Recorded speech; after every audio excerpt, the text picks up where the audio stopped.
All right, perfect. So it is great to meet you. This is terrific, and this will be brief and hopefully a very happy conversation. Congratulations. Awesome. We're going to be awarding you $10,000 from Crazy Good Turns. Oh, my goodness. Yeah. Thank you so much.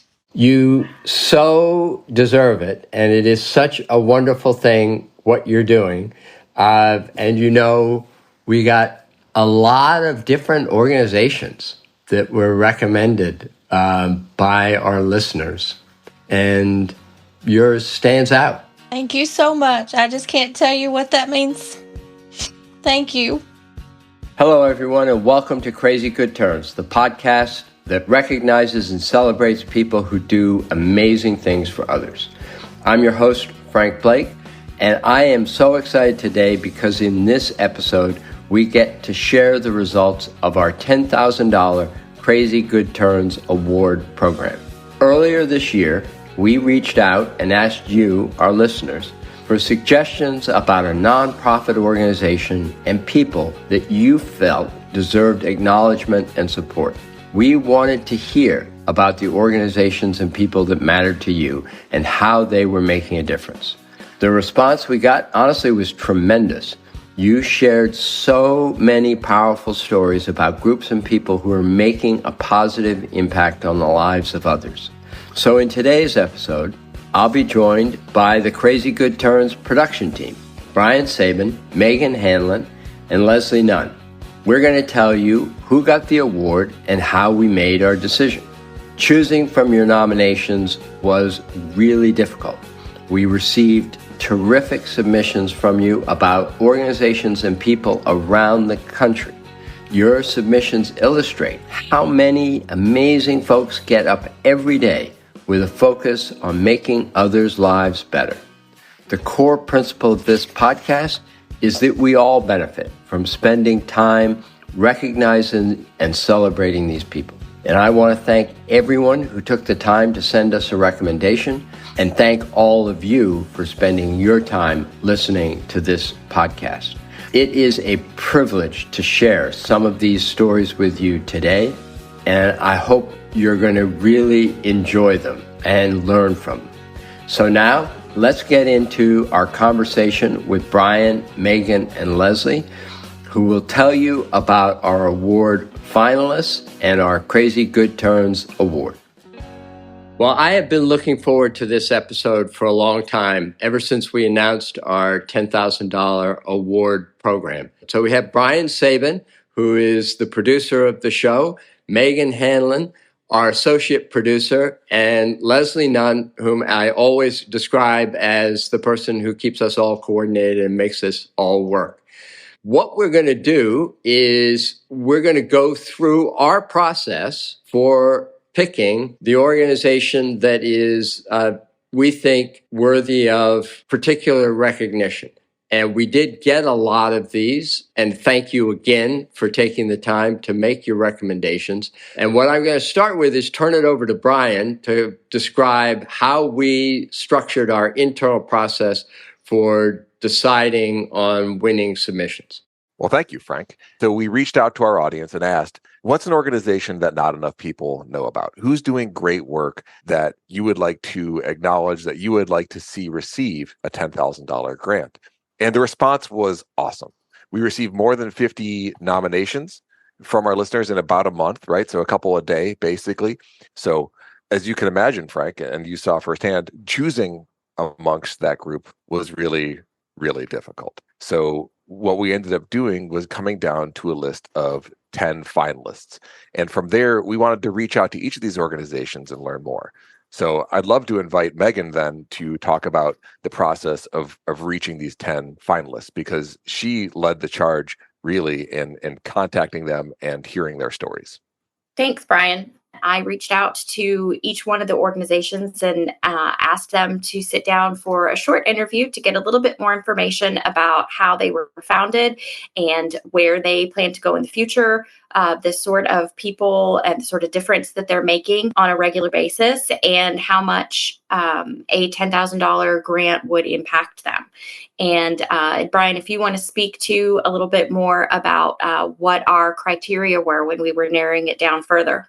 Yeah, I'd be happy to do that. So, this whole process is new to Crazy Good Turns. We had never done something quite like this before, right? We didn't know how it was going to go.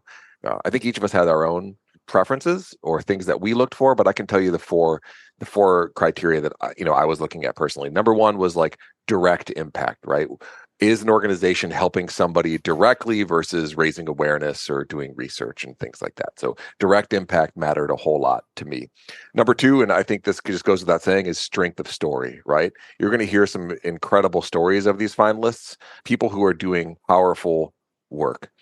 Number three, I really loved when a nomination had a personal connection. So often we heard from somebody who said, not only is this organization great, but they help my kids. Or I have seen what a difference this organization makes in the life of a friend or a relative.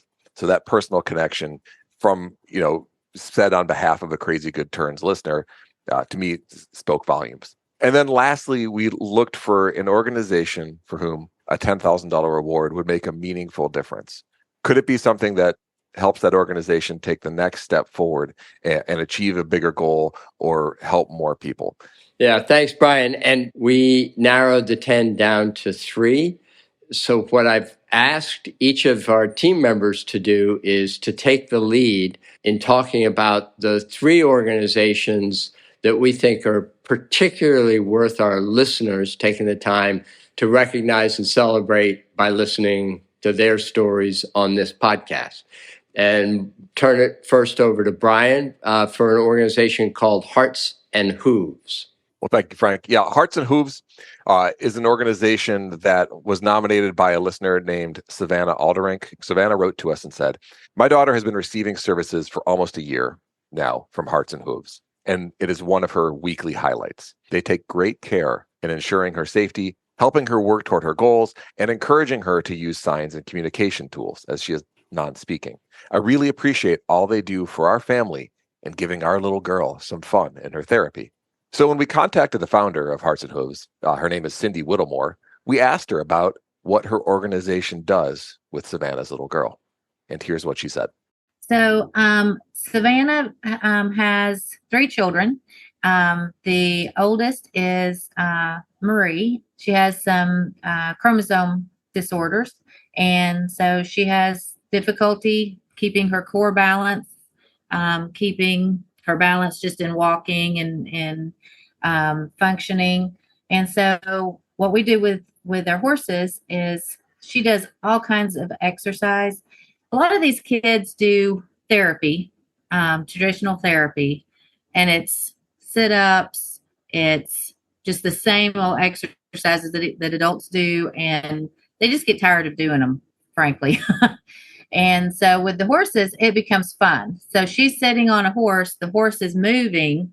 So she's using those core muscles without even trying to. And then every now and then she'll do a sit up on the horse, and we just make it all fun. And we'll go forward and she'll go back. And then we also do things to have her reach out so that she's using the side muscles. Also with the horses that we use, they're non-gated, so their hip movements mimic our hip movements, and so it helps her to get her digestive system functioning more normal. It uses those same muscles so that it builds that strength for her to be able to carry herself, and it just makes it so much fun that they love coming. What Cindy's referencing there, the physical aspect of the therapy, was something that totally surprised me. I'm not a horseback rider, other than having done it maybe once or twice. I had no idea that riding a horse is basically like a core workout. I also didn't realize the emotional impact that a horse can have on a person. I didn't know how aware horses are in the emotions of other people and how that changes the way that the horse will respond or interact with you. Here's how Cindy describes it. Horses are so intuitive. They can feel your heartbeat up to 40 feet away and know whose heartbeat it belongs to. And they can hear your heartbeat up to 4 feet away and know who it belongs to. So if you're angry, say we're doing a counseling session and you're angry, but you're not owning the fact that you're angry. No, it didn't bother me. I'm fine. I'm fine. The horse is like, no, you're not. So what happens, according to Cindy, is that the person learns to self-regulate. The horse needs them to calm down, so they calm down because they want to interact with the horse. Or if they're working with a child who has ADHD, they need to focus in order to get the horse to trust them. So they do, because they want to interact with the horse. So this becomes like a form of practice, teaching a person to generate the emotional state that they need. But another thing that really stuck out to me from what Cindy said is just how well a horse can serve as a counselor without saying a word. Sometimes the exercise is just simply walking around with the horse, just if they just need to talk. Because some things are so big, you don't want to look at another individual and tell it. You don't want to have to sit and stare at a wall or the floor or the ceiling. The horse is big enough to cover you and to take what you've got and be the wall. And there's something about brushing a horse that loosens the muscle from the brain to the tongue. And they feel safer and more details can come out so you can get there faster. Let's talk about that last part that Cindy mentions, brushing. It's another part of the story here that to me reminds me of our message at Crazy Good Turns. Frank, you've written about how the surest way to find joy in yourself is through serving others. And I love that so many of the breakthroughs at Hearts and Hooves come when a person is brushing or otherwise grooming, taking care of the horse. By taking care of someone or something else, we can get out of our own heads and move on to doing the work that we need to do.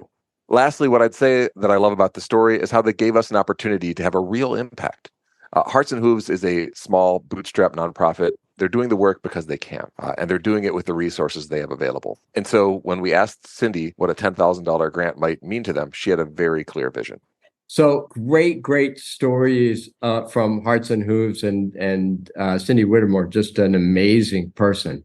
I'd like to turn now, Megan, to Just Keep Smiling, another organization that just does phenomenal things for others. Thanks, Frank. So Just Keep Smiling is a nonprofit in Gardendale, Alabama, which is near Birmingham, and it was founded in 2005. And I was very interested in this organization from the moment I read the submission from Carla Doss, who has supported Just Keep Smiling since its inception and just recently joined their team. So Carla was able to connect me with Jeannie Busby, and Jeannie Busby shared this amazing story about the founding of the organization. And her stepmom is one of the three founders, who is a group of women who had all lost children, one to a boating accident, one to a muscle deterioration disease, and one to a congenital heart defect. This is a group of women who had lived through the worst tragedy imaginable and yet turned their experiences into an opportunity to help others. Just Keep Smiling exists to help families who have children with critical or fatal illnesses. It helps pay mortgage bills, utility bills, and day-to-day living expenses so the parents can concentrate on being with their children through hospital stays and doctor's appointments and all of those things that come with suffering from a debilitating illness. Megan, was there an example of a family or a situation where they helped that seemed particularly important to you? Yes. Jeannie told us this incredible, heartrending story of one family in Alabama who the organization had helped beyond measure. Yeah, it was a young man. He was 15, and his mom had very recently left. So dad was raising he and his brother, who I believe was 17 at the time. And the father had simply told the boys to go clean their rooms. And the older child didn't want to. So he picked up a gun and shot his father and killed him. The younger brother ran to the kitchen, got a knife, and went after his brother. And I know this is not, he tried to stop his brother from shooting him as well, but his brother did shoot him. And he is now paralyzed from the waist down. So this family, the mom is out of the picture now. The dad has passed away. The older brother is in prison. And there's this young man who's 15 years old. His grandparents, who had recently retired, took him in to start taking care of him. Well, the young man wanted to live in the house that he grew up in, which was where all of this had taken place. But the grandparents did whatever they could to make it good for him. But the grandfather that was taking care of him, if you can imagine a 15-year-old man, and if you can imagine like a 76, 78-year-old grandfather, and this young man is still growing, he would have to pick him up. They did not even have the resources he had to put him in the back of his SUV because the young man, once he got out of the hospital doing all the therapy, couldn't walk, couldn't take care of himself. He has arm strength and he can speak, and he's come so far mentally. And I know this young man personally, and he's come so far. It is only by the grace of God. But all of that to say, if you fast forward, Just Keep Smiling created like a founder's grant that, not really a grant, but a founder's program. And it, has to be approved by the board of directors. But it's the one and only time that we've ever been able to really gift something in a huge special way. And at Christmas, this family thought they were coming into town, and they were, to go to Children's of Alabama for their clinic. But we had them stop at our office so that they probably expected we would give them some type of gift card or something. But we gifted them with a wheelchair accessible van. The grandfather that was taking care of, the grandmother and grandfather, but the grandfather that was having to lift him physically and put him in the car could no longer lift him into the seat. So they would lift the tailgate and put him in like luggage in the back. They had no safety, but it's the only way they could get him here. And so we purchased this van, and it was such an amazing thing to witness because it's not a fancy, it's a regular van with the chairs moved out of the back and just a wheelchair ramp that you just physically fold out. And now the young man can wheel himself up into it and it locks in. That was the craziest good turn that I ever got to experience being here. And just keeping in touch with that family has been an amazing thing. The grandmother still will send me messages, and it's been several years now, but that was probably the craziest, most rewarding experience to me that I've been involved in. I think she referenced that there were many, many other stories that they could tell, but they do want to protect the privacy of the folks that they help. So we're not going to go through any of those other stories, but they are incredible, incredible stories. The other one that struck me was the impact that the founder and CEO of Publix had on her life, and how that led in part to her involvement in Just Keep Smiling. And we asked her, as we ask all our guests, who's done a crazy good turn for you? And it was that person from Publix. That's right. So Patrice shared this story, and we'll let her tell it in her own words. Wow. This is an unbelievable opportunity for me to give a shout out to someone who did. Mr. George Jenkins, who started Publix Supermarket. I started working for Publix when I was 16, the day I turned 16. And I worked for them all the way through my first 2 years of college. My father had died when I was 15. And so I had money to get through those 2 years, but past that I was stuck.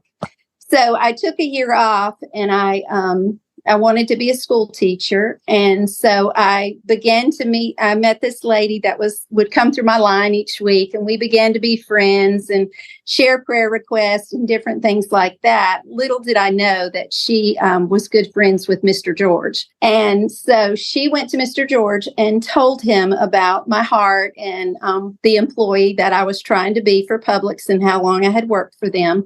And he called me to come into his office. He wanted to meet me, and he paid for my last 2 years of college. And It was a beautiful thing. And the only thing, when I got my degree, I took it back to him. I said, I want to give this to you because I couldn't have gotten it without you.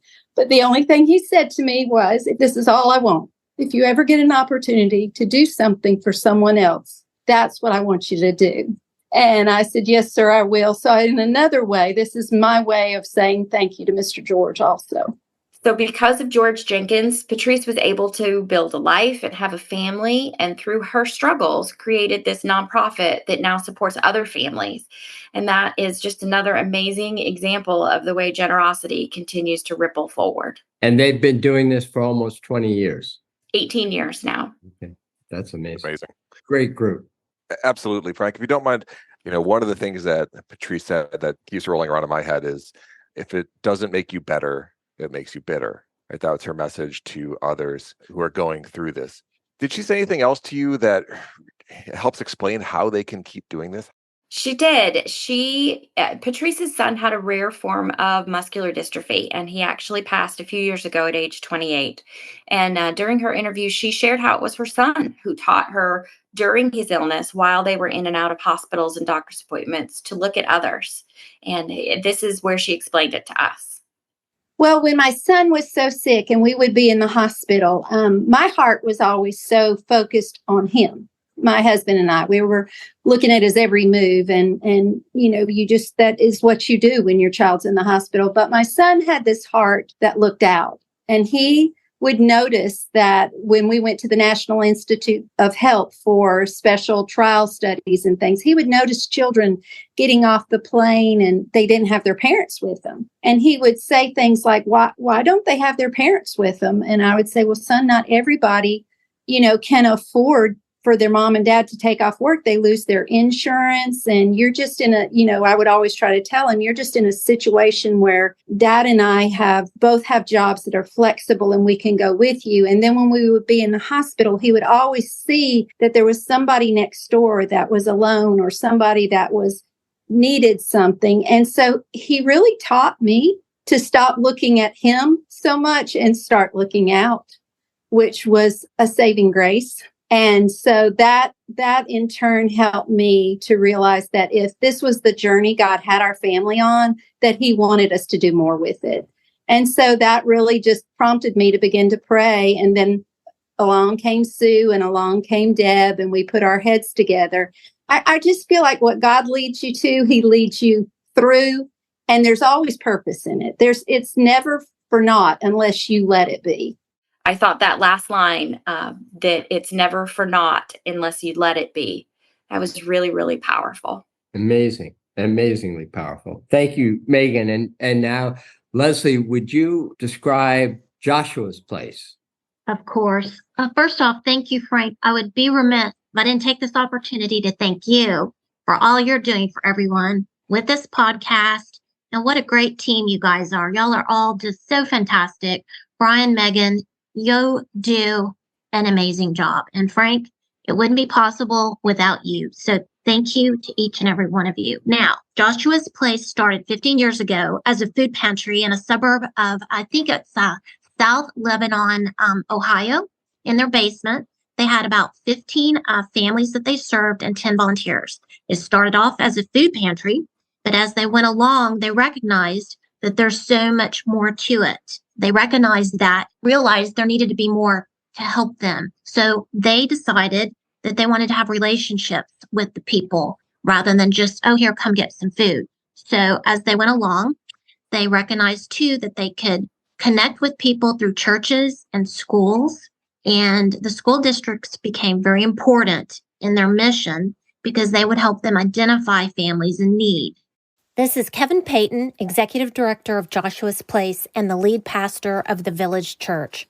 Honestly, our school districts do so much more than just education these days. There's so many social issues and things that are going on. And so we began to work closely with them and find out that there were other needs that we could help with using their help. And in a roundabout way over time, came up with a model that was pretty reproducible, that we could really plug into any school district, frankly, anywhere in America, do an initial assessment as to what needs were there, which look fairly similar across the board, but then also understand what's happening. We don't have any desire to be redundant in our service or programs, and so had a very flexible, adaptable approach to saying what's there, what's needed, and then where can we help, and then just started to mobilize the resources around that. We're somewhere close to 500 volunteers at this point, better than 30 churches in our 5 communities that we're serving that are part of it. Over 15 years, the program has grown to include weekend food programs, a program called the Care Closet, which is food and hydration at school for kids. It gives them snacks, and it also provides hygiene products for junior high and high school students, tutoring programs, and after-school reading literacy programs, summer camps, adult food cooperatives, and adult development courses. And currently, they're operating in 5 school districts. The program director is Kelly Payton. She grew up in one of the schools where Joshua's Place started. She grew up disadvantaged and joined Joshua's Place after recognizing how beneficial it would have been for her to have had assistance like that. And as we touch on Kelly and Kelly's personal journey in getting a job with Joshua's Place, Megan, I believe you had personal experiences growing up too. Thanks, Leslie. I did. I grew up in a family that regularly straddled the poverty line, and we often needed help from community pantries and back to school drives, holiday giving trees, and lots of other things. So this organization's mission really resonated with me.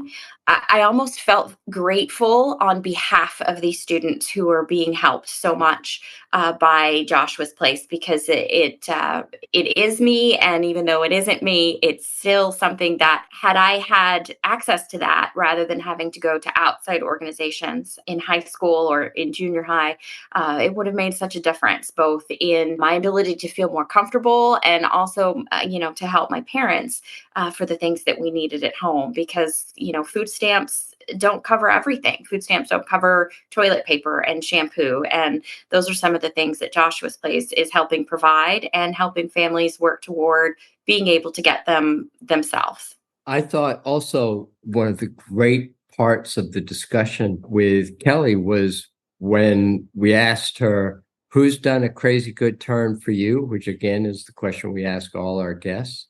And that her answer referenced back to the fact that she's now working and helping the students in the same school where she was a student herself. And I think we have a clip on that.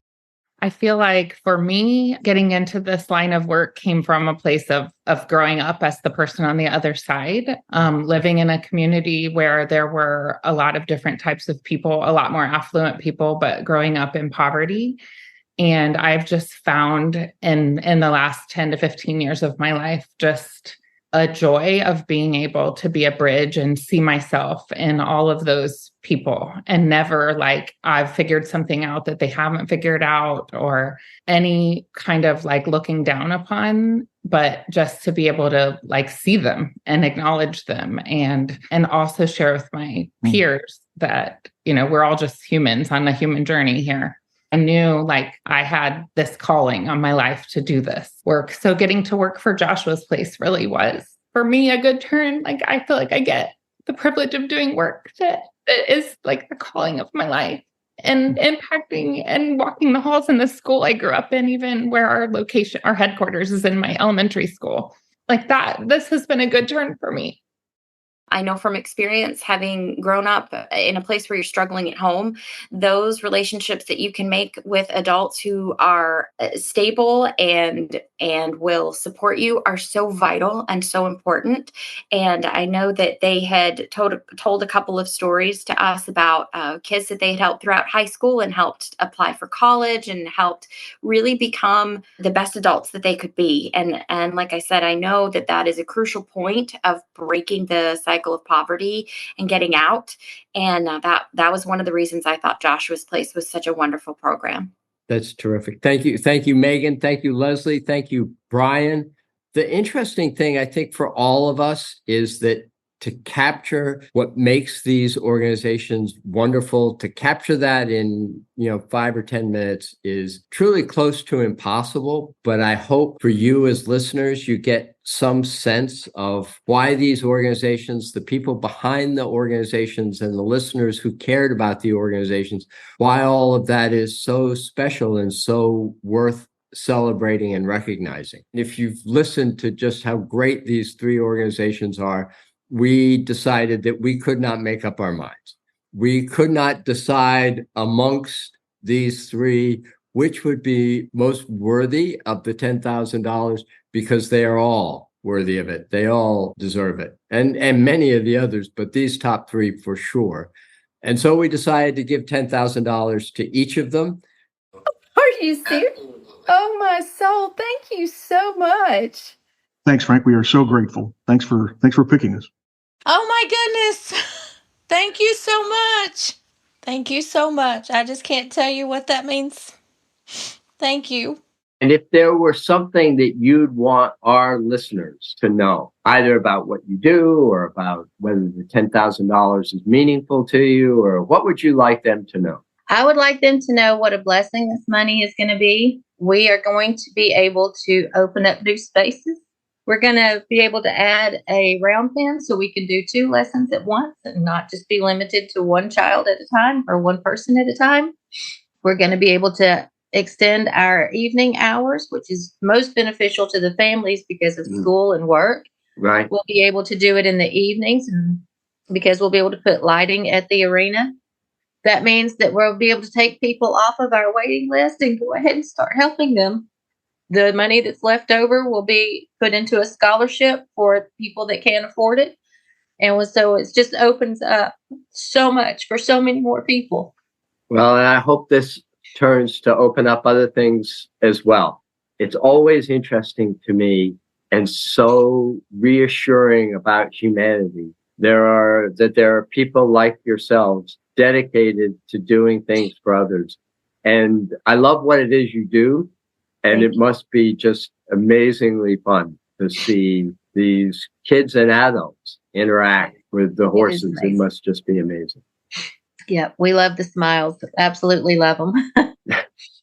And beyond that, I want to say there were a couple of other recommendations for organizations that we here at Crazy Good Turns have been longtime supporters of and who have been subject to their own episodes. So we got a number of recommendations on behalf of No Longer Bound, which if you go back to season 4, episode 1, we highlighted No Longer Bound. It's an addiction treatment program north of Atlanta, just does phenomenal things. It's a great organization. And as I said, we've supported them in the past, and we will give them $10,000 this year as well.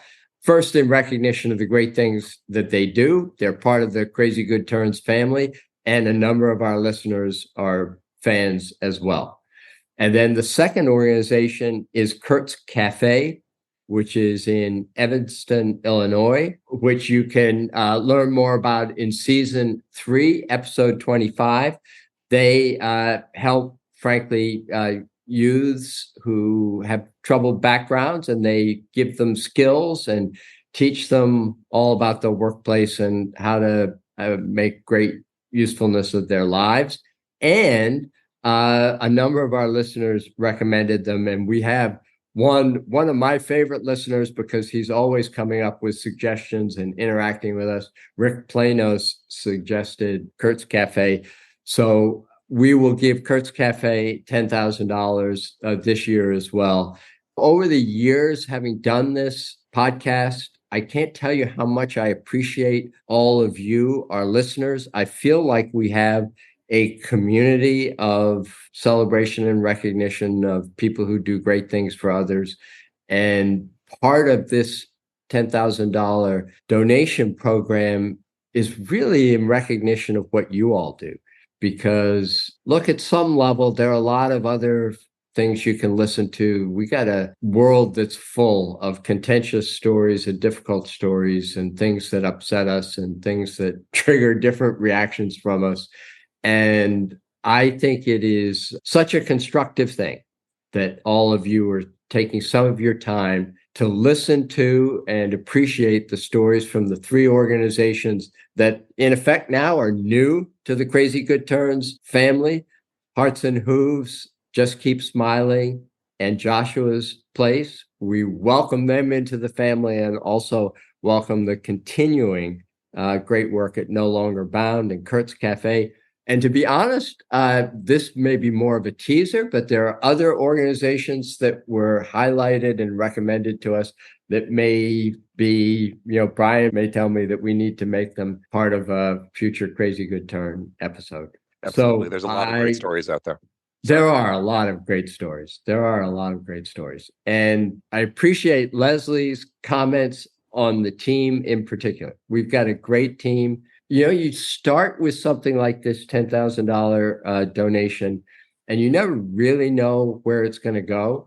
But one of the things that was most interesting to me was, first, the strong reaction from our listeners. And second, frankly, it was just a lot of reinforcement, I think, for the four of us on the great things that people are doing out in the country. We do have people who are phenomenal, and it is worth taking the time to celebrate and recognize them. So let me turn it back to the team to see if they have some last comments or thoughts, and then we'll wrap up this episode.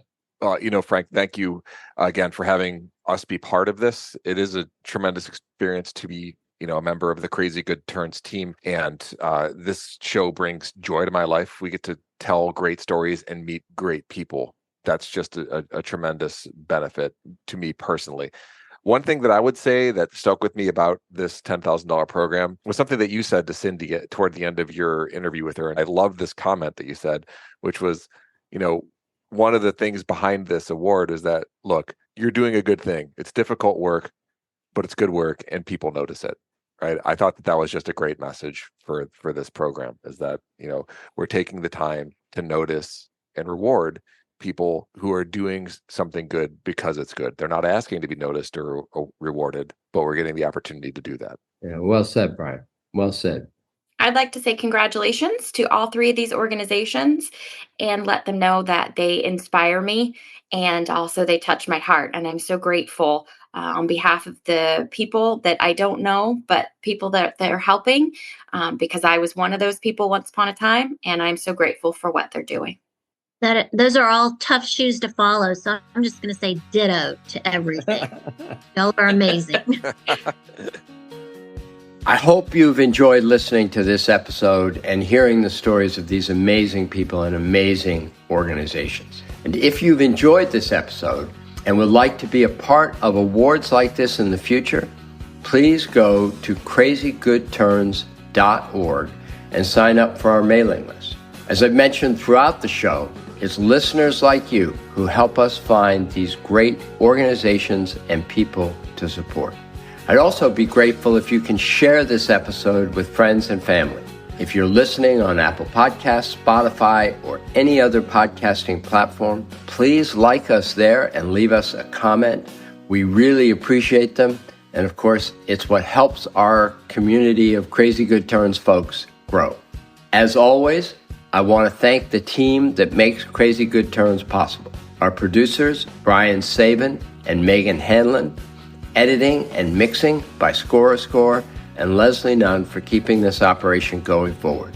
And finally, I once again want to express my gratitude to you, our listeners, for being part of a community that celebrates people who do good things for others.